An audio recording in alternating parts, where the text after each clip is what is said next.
LDP ও NDM ছেড়ে বিএনপিতে যোগ দিয়েছেন রেদওয়ান আহমেদ ও ববি হাজ্জাজ। দুপুরে বিএনপি চেয়ারপারসনের গুলশান কার্যালয়ে দলের মহাসচিব মির্জা ফখরুল ইসলাম আলমগীরের উপস্থিতিতে তারা বিএনপিতে যোগ দেন। আগামী জাতীয় সংসদ নির্বাচনে রেদওয়ান আহমেদ কুমিল্লা ৭ এবং ববি হাজ্জাজ ঢাকা ১৩ থেকে ধানের শীষ প্রতীকে লড়াই করবেন। এছাড়া ৮টি আসনে সমমনা ৭টি দলের সঙ্গে সমঝোতা হয়েছে বিএনপির।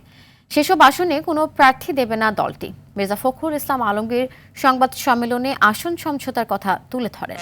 এর মধ্যে বগুড়া ২ থেকে নাগরিক ঐক্যের মাহমুদুর রহমান মান্না, ঢাকা ১২ থেকে বিপ্লবী ওয়ার্কার্স পার্টির সাইফুল হক, গণ অধিকার পরিষদের নুরুল হক নূর পটুয়াখালী ৩ এবং রাশেদ খান ঝিনাইদহ ৪ থেকে নির্বাচন করবেন।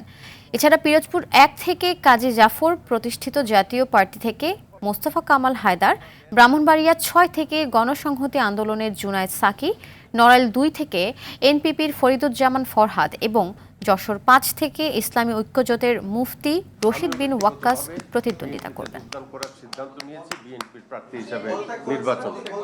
বাংলাদেশ জাতীয় দলের পক্ষ থেকে তাকে বিএনপিতে গ্রহণ করে নিচ্ছে এবং আশা করছি যে তার এই যোগদান অনেক ঘরের ছেলে ঘরে ফিরে আসার মতো বিএনপিকে আরো শক্তিশালী করবে। আমরা ঘোষণা করলাম, এরপরেও আলোচনা চলবে। তারপরে যদি আরো কোনো সিদ্ধান্ত হয় সেই সিদ্ধান্ত আবার পরবর্তীতে আমি আপনাদেরকে জানাবো।